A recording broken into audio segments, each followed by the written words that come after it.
Prêchons l'évangile de l'eau et de l'esprit avec une compréhension claire. Galates 6, versets 17 à 18. Que personne désormais ne me fasse de la peine, car je porte sur mon corps les marques de Jésus.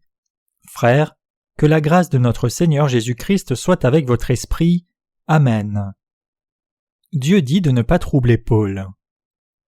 Dans la dernière partie de Galates, l'apôtre Paul dit en particulier « Que personne désormais ne me fasse de la peine, car je porte sur mon corps les marques de Jésus. » Galates 6, verset 17. Paul dit ici que les gens ne devraient pas essayer de recevoir la rémission des péchés par leur foi légaliste, ni prétendre être sans péché. Il a dit que personne ne devrait lui faire de peine, en particulier puisqu'il a expliqué suffisamment combien c'était une foi erronée que les circoncisionnistes essayent d'approcher Dieu en recevant la circoncision physique. En d'autres termes, Paul leur a dit de ne pas poursuivre avec une telle foi fausse. Combien l'apôtre Paul était-il frustré pour dire de tels mots? Ceux qui ont tourmenté Paul n'étaient pas des étrangers. Plutôt, c'étaient les avocats de la circoncision physique et les adhérents de la foi légaliste, parmi les ouvriers et les saints à l'intérieur de l'Église de Dieu, qui ont tourmenté l'âme de Paul. Les épîtres de Paul montrent clairement combien les circoncisionnistes le tourmentaient. Dès que l'apôtre Paul a prêché l'Évangile aux gentils et les a amenés à croire dans la vérité, les avocats de la circoncision ont ruiné son œuvre en disant « Vous pouvez devenir les descendants d'Abraham seulement si vous êtes circoncis physiquement. » Ils ont prêché un évangile si différent quand Paul est parti que les gens ont reçu la circoncision dans leur chair et dénonçaient aussi ceux qui n'avaient pas été circoncis dans la chair. Ne se rendant pas compte du danger pour l'évangile de Dieu, ces circoncisionnistes ont commis une grande injustice.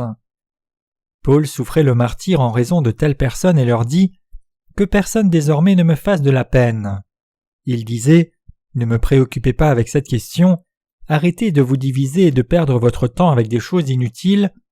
Puisque Dieu nous a sauvés du péché par la grâce de l'évangile de l'eau et de l'esprit, tout ce que vous devez faire, c'est de croire dans cette vérité et la prêcher loyalement. Pourquoi réclamez-vous que les saints doivent être physiquement circoncis et les découragez-vous parce qu'ils ne sont pas circoncis? Ne me tourmentez pas avec cette question. » Certains chrétiens sont hypnotisés. Dans cet âge également, il y a toujours des personnes qui tourmentent les saints. Ces personnes réclament maintenant que leurs péchés seraient remis en offrant leur prière de repentance.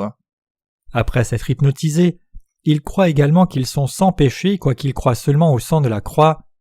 Ces chrétiens ne connaissent pas l'évangile de l'eau et de l'esprit ni ne le croient, ni n'acceptent cette parole de Dieu, mais ils pensent toujours être sans péché, disant aveuglément que le Seigneur les a sauvés du péché en étant crucifiés, en versant son sang et en mourant sur la croix.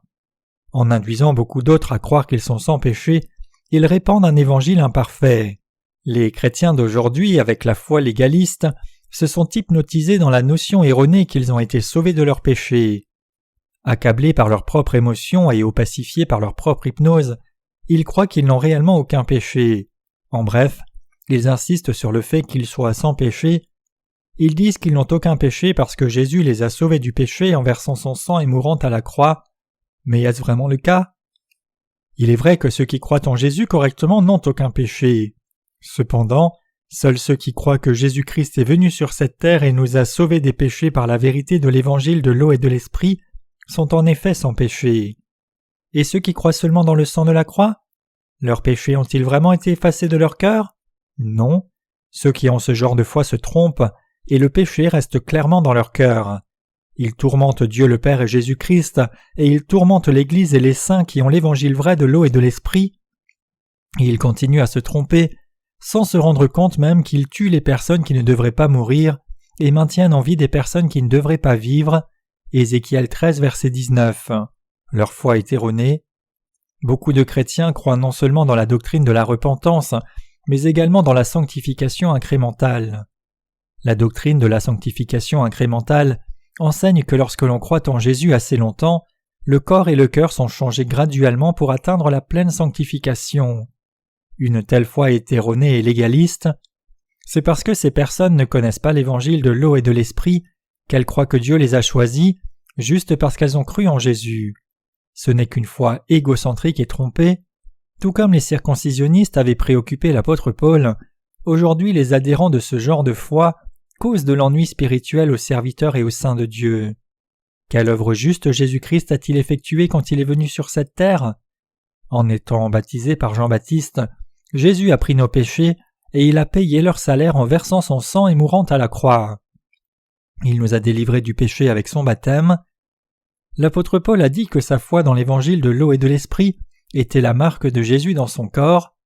Pour prêcher l'évangile de l'eau et de l'esprit, l'apôtre Paul avait été battu de 40 coups moins 1 à 3 occasions différentes et il avait été lapidé presque à mort et a à peine survécu.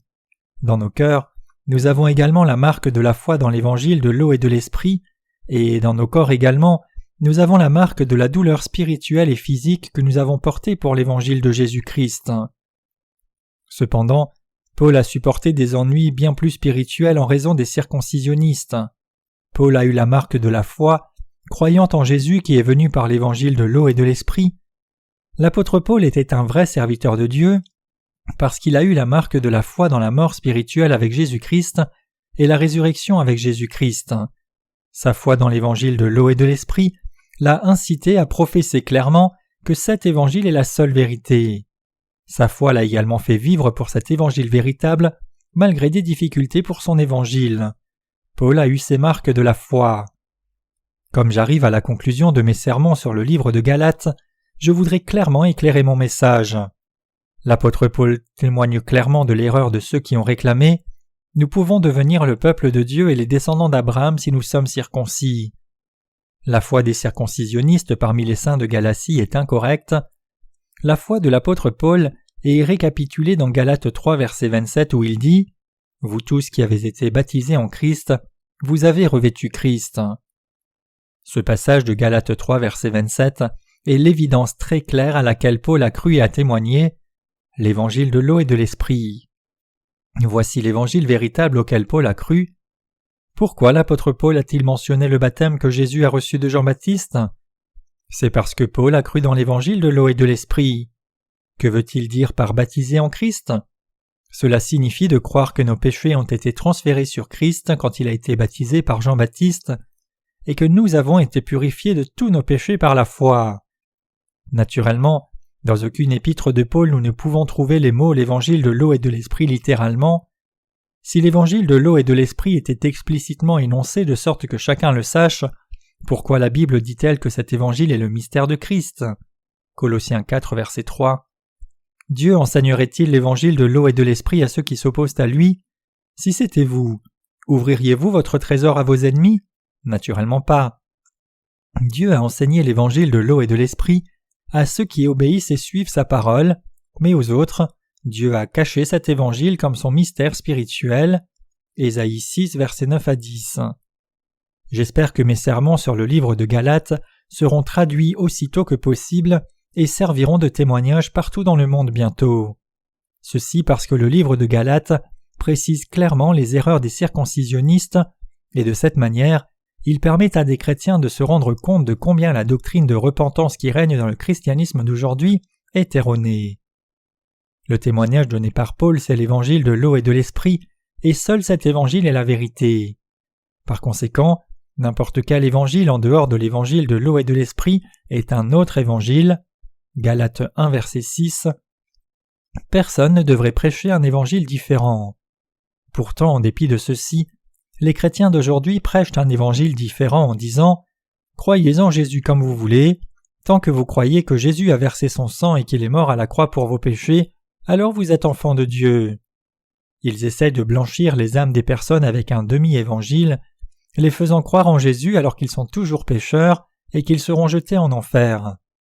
Il vaut mieux qu'ils ne prêchent pas leur évangile du tout, parce que l'évangile qu'ils croient et prêchent est un faux évangile.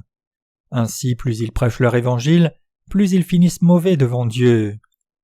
Quelles conséquences ont résulté de la prédominance d'un faux évangile? Quoiqu'il y ait beaucoup de chrétiens professant croire en Jésus, peu sont nés de nouveau. Par conséquent, de plus en plus de gens s'opposent à Dieu, leur amour pour Dieu est perdu, et maintenant nous avons même peu de gens qui veulent croire en Jésus. Malgré le fait qu'il y ait beaucoup de chrétiens, ils croient en Jésus en vain, trompés par les faux prophètes, et même ceux qui veulent réellement recevoir la rémission de leurs péchés ne peuvent pas trouver la vérité du salut. Aucun faux évangile ne sauve jamais n'importe quelle âme, mais ne peut que tuer. Personne ne doit prêcher un évangile qui soit vide. Le livre des Galates montre comment Pierre a été repris par Paul pour son comportement hypocrite. Galates 2, versets 11 à 16. Pierre avait une vie légaliste, disant aux gentils qu'il devait vivre comme les Juifs, alors qu'il n'observait pas lui-même tous les statuts des Juifs. En fait, avant que Jésus ne soit venu sur cette terre et n'ait enlevé tout péché, il était illégal que les Juifs se réunissent avec les gentils et partagent le pain avec eux. Mais Pierre est arrivé et a mangé avec des chrétiens. À cette occasion, certains hommes de Jacques sont venus et ont surpris Pierre qui a fui. C'est pourquoi Paul a repris Pierre en disant « Pourquoi te caches-tu maintenant que les hommes de Jacques sont ici? Pourquoi feins-tu de garder la loi? Tu as été sauvé par la foi dans l'eau et l'esprit, mais pourquoi dis-tu aux gentils de garder la loi que tu ne peux pas observer ?» Si ce n'était à cause de l'apôtre Paul, la plupart des gens auraient simplement suivi l'enseignement des circoncisionnistes, ne se rendant pas compte de leur erreur. En d'autres termes, la plupart des personnes n'ont aucune idée de ce que les enseignements des circoncisionnistes blasphémaient l'évangile de l'eau et de l'esprit et jetaient l'Église dans la confusion spirituelle. Pierre était quelqu'un qui croyait dans l'évangile de l'eau et de l'esprit en déclarant « Il y a également un antitype qui sauve maintenant, le baptême. » 1 Pierre 3, verset 21. Pourtant, pendant qu'il croyait au baptême de Jésus, il succombait toujours à l'hypocrisie. Considérant ceci, il est clair que la plupart des personnes étaient complètement inconscientes des erreurs de la foi légaliste. Même aujourd'hui, les chrétiens continuent toujours à offrir des prières de repentance, pensant qu'ils recevront la rémission de leurs péchés de cette façon. Peu savent réellement que c'est corrompu de compter sur leur propre prière de repentance. Bien qu'ils prétendent avoir été sauvés par la foi en Jésus en tant que sauveur, ils essayent toujours d'enlever les transgressions qu'ils ont commises en vivant dans ce monde par leur prière de repentance. Ils pensent que c'est approprié, mais c'est une foi sérieusement erronée. Avons-nous reçu la rémission de nos péchés en offrant des prières de repentance à Jésus-Christ? Non, nous avons été remis de nos péchés par notre foi, s'identifiant comme péchés, et se rendant compte et croyant que le Seigneur a expié tous nos péchés en étant baptisé et crucifié, et qu'il nous a de ce fait sauvés de tous nos péchés. Par l'évangile de l'eau et de l'esprit, notre Seigneur a effacé tous les péchés de nos cœurs. C'est par la foi dans l'évangile de l'eau et de l'esprit que chacun est rendu pur. L'évangile vrai du salut, c'est l'évangile de l'eau et de l'esprit. Pourquoi les gens pensent-ils qu'ils pourraient effacer leurs péchés en offrant des prières de repentance? Ce n'est rien qu'une notion religieuse, et non la vraie foi qui vient de l'évangile de l'eau et de l'esprit. Néanmoins, pensez-vous que vos péchés sont expiés par vos propres prières de repentance? Vous devez saisir que la rémission du péché ne peut pas être reçue par des prières de repentance. Pourtant, la plupart des chrétiens ne se rendent pas compte qu'il est erroné d'offrir des prières de repentance. Ils pensent que parce qu'ils donnent des prières de repentance ou tolèrent de telles prières, que cela signifie qu'ils pourront être sauvés du péché. Naturellement, nous devons nous repentir toutes les fois que nous faisons quelque chose de mal. Nous devrions évidemment reconnaître nos actes quand nous identifions nos péchés, mais c'est différent d'une vie qui se fonde sur les prières de repentance. Que devrait faire le juste né de nouveau lorsqu'il commet le péché? Au lieu de prier Dieu dans les prières de repentance de pardonner les péchés, ceux qui sont nés de nouveau font des prières de confession, admettant leurs péchés par la foi dans l'évangile de l'eau et de l'esprit, et ils se détournent de leurs injustices toutes les fois qu'ils identifient leurs péchés. Cependant, il est très idiot d'essayer d'enlever ces péchés en faisant des prières de repentance. Vous rendez-vous compte maintenant que les prières de repentance proviennent de la foi idiote et légaliste? Saisissez-vous maintenant correctement que c'est une foi fallacieuse que les évangéliques et légalistes d'aujourd'hui essayent d'enlever leurs péchés en offrant des prières de repentance? Peu savent réellement qu'on ne peut pas enlever son péché en offrant des prières de repentance. Sur 100 000 chrétiens, il y en a probablement un ou deux qui le savent. Quoique quelques chrétiens aient cette connaissance, c'est toujours inutile. C'est parce qu'ils n'ont aucune alternative pour enlever leurs péchés, et ce manque les renvoie à leurs propres prières de repentance.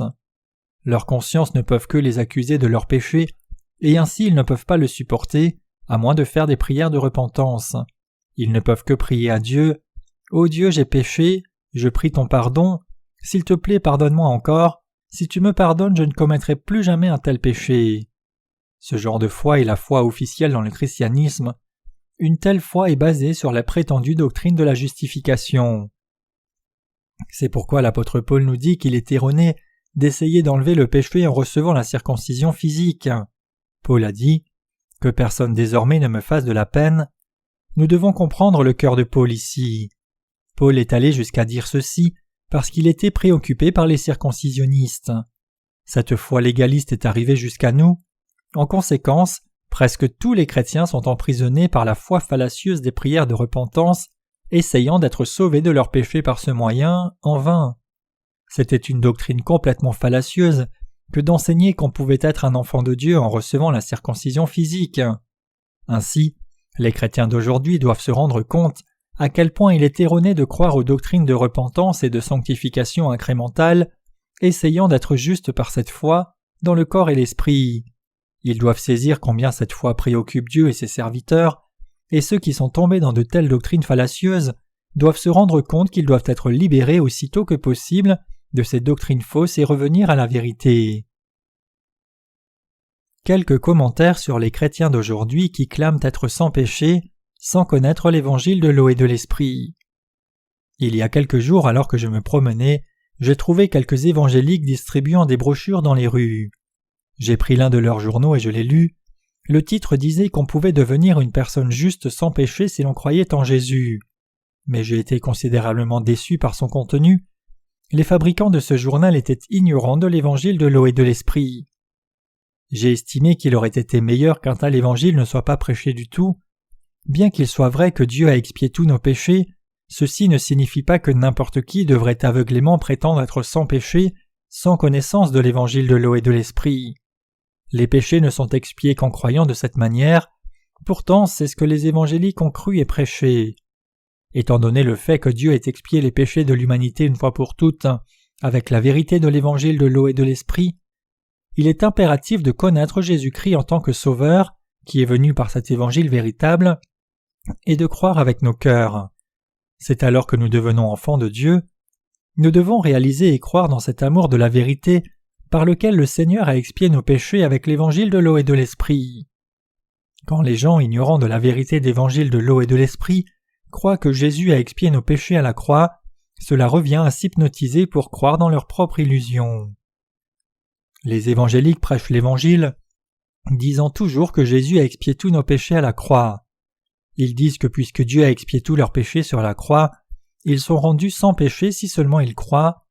Leur réclamation peut sembler plausible au début, mais elle est complètement corrompue.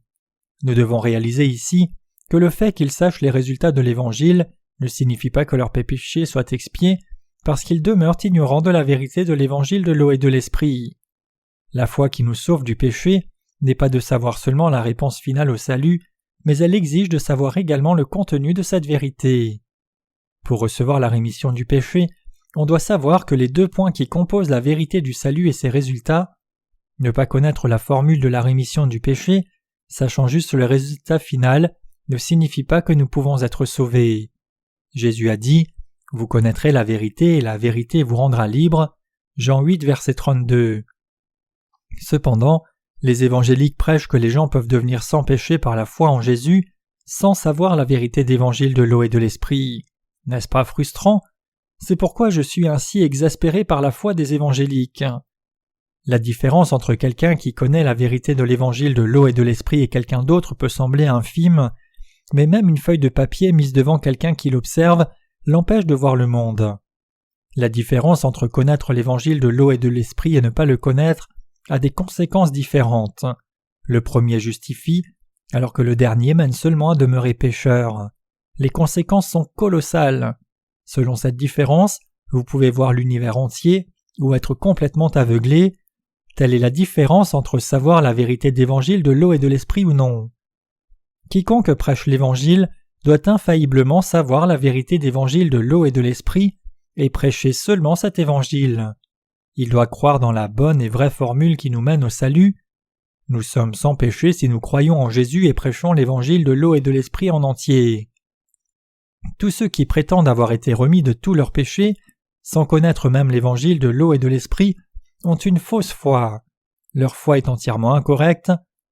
Quand Dieu a expié notre péché avec l'évangile de l'eau et de l'esprit, Comment ceux qui ne connaissent pas cette vérité peuvent-ils être sauvés de leurs péchés? Leur évangile ne semble pas raisonnable. Ils disent « Celui qui croit en Jésus est sans péché », essayant d'exploiter des personnes pour des gains financiers, en échange d'avoir soulagé leur cœur avec leurs mensonges. C'est une telle tragédie. Quand les âmes viennent dans leurs églises, ces faux prophètes les hypnotisent disant qu'ils ont reçu la rémission du péché, et de cette manière, ils tuent les âmes qui ne devraient pas mourir. Après avoir été chargés pendant longtemps, les gens sont heureux d'apprendre qu'ils ont été maintenant rendus sans péché, et ainsi, ils sont complètement en prise à la tromperie. Dites à n'importe quel pécheur qu'il n'a aucun péché, et chacun sera très heureux. Quand les prédicateurs de l'évangile faux disent « Jésus a expié tous les péchés du monde sur la croix, et ainsi, bien que vous ayez été pécheur, vous êtes maintenant sans péché », tous ceux qui souffrent sous le poids du péché sont heureux d'apprendre ces mots, indépendamment de la raison, et ils connaissent ou pas l'évangile de l'eau et de l'esprit. Ainsi, des faux prophètes mènent des âmes dans la prison d'un évangile hypnotique. Quand les gens sont ainsi emprisonnés, ils les dévorent pour alimenter leur chair. Quiconque a été tourmenté par le péché est naturellement heureux d'apprendre qu'il est maintenant sans péché. Cependant, le péché est infailliblement présent dans n'importe quel cœur qui croit en Jésus, sans connaître l'évangile de l'eau et de l'esprit. Pourtant, les évangéliques continuent toujours à hypnotiser les personnes avec leur insistance, même pendant qu'ils ne connaissent pas l'évangile de l'eau et de l'esprit. À tout moment, ils demandent à leur assemblée de donner des témoignages et de les exalter pour servir le Seigneur. Il y a peu de temps, une certaine dénomination évangélique en Corée a emprunté un stade énorme pour tenir une réunion de réveil, et pour amener des personnes, elle a fait des annonces à la télé et dans les journaux aussi. Pour tenir ce type d'événement, seule la publicité coûte au moins 200 à 300 000 $. Ainsi, où trouvent-ils cet argent? Ils le tirent de leur assemblée. Quand ces faux prophètes disent « Nous demandons que les saints participent à ce ministère », ils ne peuvent que participer. Les contributions les plus petites s'étendent de 1000 à 10 000 $, et ceux qui sont plus riches donnent plusieurs centaines de dollars. Après avoir souffert sous le poids du péché, au moment même où ils entendent qu'ils sont maintenant sans péché, ils sont si heureux qu'ils donnent des offrandes énormes pour maintenir ce sentiment. Ceux qui sont très hypnotisés donnent beaucoup, sont consacrés et deviennent fous de joie. Cependant, après un certain temps, leur joie est complètement partie, et ils voient de nouveau qu'il y a toujours des péchés dans leur cœur. En fait, leurs péchés n'ont jamais été effacés. Ils se considèrent comme étant sans péché pendant un moment, hypnotisés par les mensonges des faux enseignants. Quiconque a reçu la rémission du péché par l'évangile vrai ne peut pas de nouveau être pécheur, parce que dans son cœur il y a la parole témoignant que le Seigneur a expié tous ses péchés. Cependant, ceux qui se pensent sans péché même pendant qu'ils n'ont aucune base de la foi dans l'évangile de l'eau et de l'esprit sont liés à redevenir pécheurs. Ils sont comme des toxicomanes qui sont momentanément heureux tandis que l'effet de la drogue dure, mais quand l'effet prend fin, ils deviennent de nouveau malheureux. Une fois que ces chrétiens perdent tout leur argent, chez les pasteurs de telles églises, ils sont ruinés par ces charlatans. Pourtant même après ceci, ils ne se rendent toujours pas compte qu'ils ont été trompés. Ils pensent qu'ils ont tort en raison de leur manque de vie sainte et pieuse. Le christianisme de ce monde n'est réellement pas plus qu'un groupe religieux sans évangile, indépendamment de n'importe quelle dénomination. C'est pourquoi Satan ne persécute pas le christianisme. L'apôtre Paul était préoccupé par les circoncisionnistes. Ils ont réclamé qu'on pouvait devenir sans péché sans croire dans la vérité d'évangile de l'eau et de l'esprit. Ils avaient l'habitude de faire des réclamations sans fondement, disant que les gens pouvaient devenir les enfants de Dieu s'ils étaient physiquement circoncis. Cependant, Abraham est-il devenu fils de Dieu en recevant la circoncision de la chair? Non, Abraham est devenu fils de Dieu par la foi dans sa parole, et la circoncision était une marque. Par conséquent, quiconque est devenu l'enfant de Dieu a transféré ses péchés sur Jésus-Christ par la foi dans l'évangile de l'eau et de l'esprit. La circoncision spirituelle, c'est ôter les péchés du cœur par la foi dans la vérité d'évangile de l'eau et de l'esprit. Nous ne devons pas troubler Dieu et ses serviteurs. Dieu nous a sauvés par l'évangile de l'eau et de l'esprit. Cependant, certains, alors qu'ils ne savent pas cette vérité, réclament qu'il n'y ait aucun péché dans leur cœur malgré le fait que le péché soit clairement là. À moins que la parole véritable d'évangile de l'eau et de l'esprit ne soit reçue, aucun péché ne peut jamais disparaître devant Dieu. Les apôtres ont tous cru dans l'évangile de l'eau et de l'esprit. La volonté de Dieu, c'est que chacun soit sauvé de tous les péchés par la foi dans l'évangile de l'eau et de l'esprit. Pourtant, les chrétiens d'aujourd'hui prêchent seulement le sang de la croix, ne réalisant pas l'évangile véritable. Ils se tiennent maintenant contre la volonté de Dieu. De telles personnes croient au christianisme seulement comme une religion mondaine. Le christianisme n'est pas simplement une religion, c'est une foi fondée sur la vérité d'évangile de l'eau et de l'esprit. Où devrait-on trouver l'évidence que nous avons reçu le salut du péché par la foi dans l'évangile de l'eau et de l'esprit? Elle devrait être dans nos esprits, dans nos cœurs. Comment pouvons-nous dire que nous avons été sauvés du péché, à moins que nos cœurs n'aient l'évidence du salut qui est venu par l'évangile de l'eau et de l'esprit? Même si vous savez qu'on n'a aucun péché si l'on croit en Jésus, si vos cœurs demeurent toujours pécheurs, alors ceci signifie que vous n'avez pas reçu la rémission du péché. C'est parce que vous ne pouvez que continuer à commettre le péché dans ce monde, et à moins que vous n'ayez l'évidence du salut dans l'évangile de l'eau et de l'esprit, tous ces péchés ne disparaissent pas, mais tourmentent vos cœurs incessamment. Alors vous pourriez essayer de trouver un certain confort en vous hypnotisant pour croire que vous êtes sans péché, mais vos péchés demeurent toujours dans vos consciences, et cela signifie que vous êtes encore pécheur. Comment quelqu'un qui a du péché peut-il être saint? Ce n'est pas un saint mais un pécheur. Notre rémission des péchés vient de la grâce de Dieu dans l'évangile de l'eau et de l'esprit. Jetez un coup d'œil à la foi de Paul. La grâce de notre Seigneur Jésus-Christ soit avec votre esprit. Galates 6, verset 18. La grâce de Jésus-Christ qui nous a sauvés par l'évangile de l'eau et de l'esprit doit être dans nos cœurs. La base de notre salut se trouve dans l'évangile de l'eau et de l'esprit, pas dans n'importe quelle doctrine chrétienne. C'est en connaissant l'évangile de l'eau et de l'esprit et en croyant avec nos cœurs que nous atteignons notre salut. Pourtant, beaucoup de gens continuent à tourmenter Jésus-Christ. En particulier, les personnes qui professent croire en Jésus sont si idiotes qu'elles le font réellement souffrir.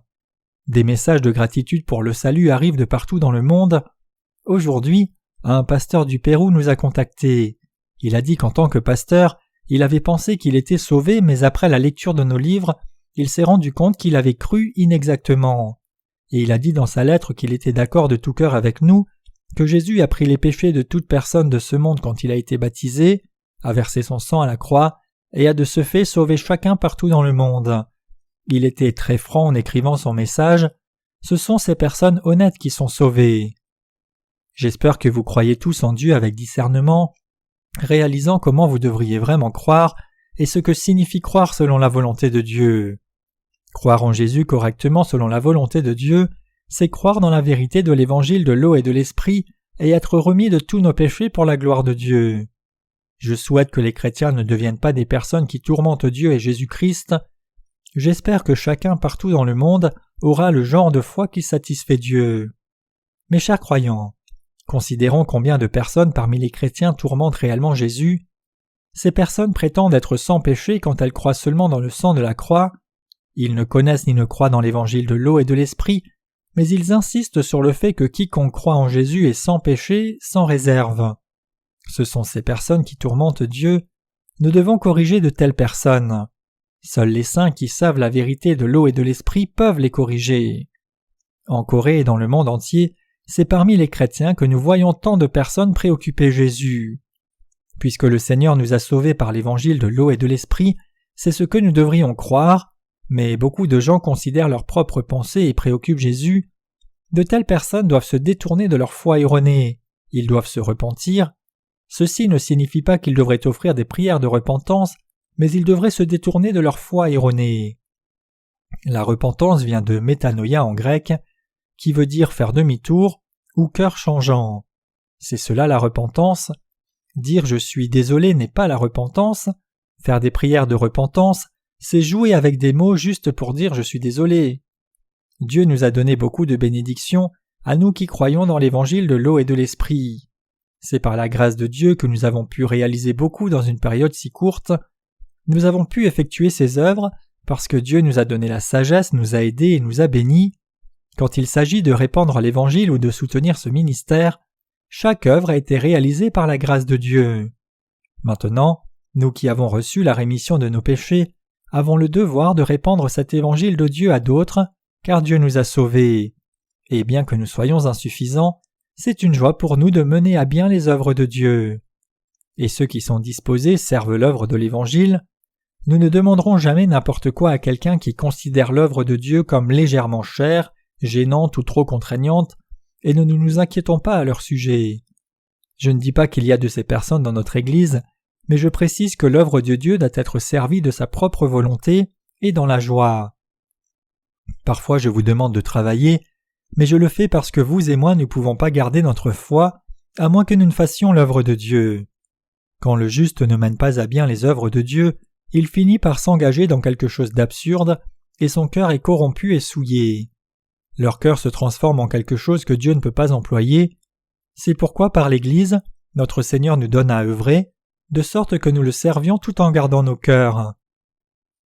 Si quelqu'un veut dire « Libérez-moi » au sujet de l'œuvre qui lui est assignée, alors qu'il me parle franchement. De telles personnes ne doivent pas œuvrer. Même parmi nos ministres et ouvriers, si quelqu'un ne veut pas œuvrer, alors je lui dis de ne pas le faire. C'est la politique de notre Église. Je ne propose pas que ceux qui s'asseyent ici soient comme ceux-ci. Cependant, ce qui est clair, c'est que personne qui est devenu un saint ne doit jamais faire l'œuvre du Seigneur contre sa volonté ou par la force. Plutôt, l'œuvre de Dieu doit être effectuée volontairement par la foi, par ceux qui l'ont considéré eux-mêmes, ont examiné pour voir ce qui est exact et ce qui est salutaire, et ont établi leur esprit. Si nous décidons de faire l'œuvre de Dieu, nous devrons œuvrer dans la foi par notre propre volonté et accepter ce que Dieu veut que nous fassions. À moins que nous n'œuvrions volontairement par la foi, comment Dieu pourrait-il accepter de tels services? Naturellement, il y a un temps où nous œuvrons contre notre volonté.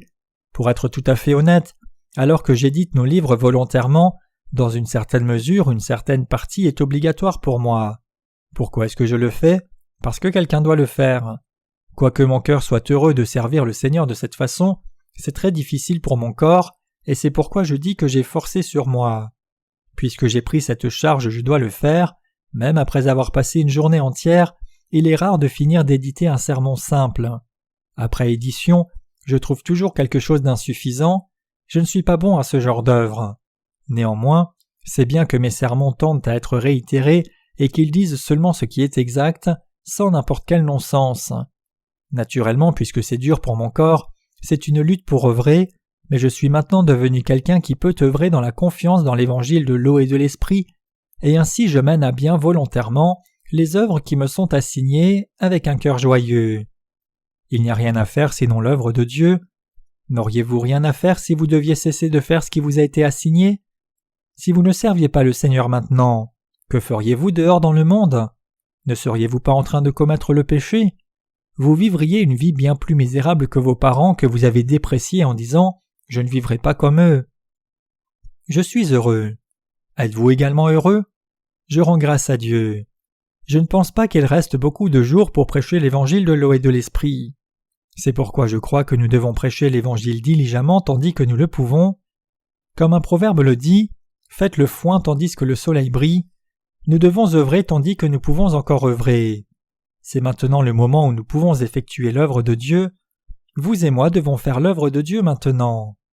Nous serons unis en présence du Seigneur après avoir couru notre course loyalement et diligemment. Alléluia.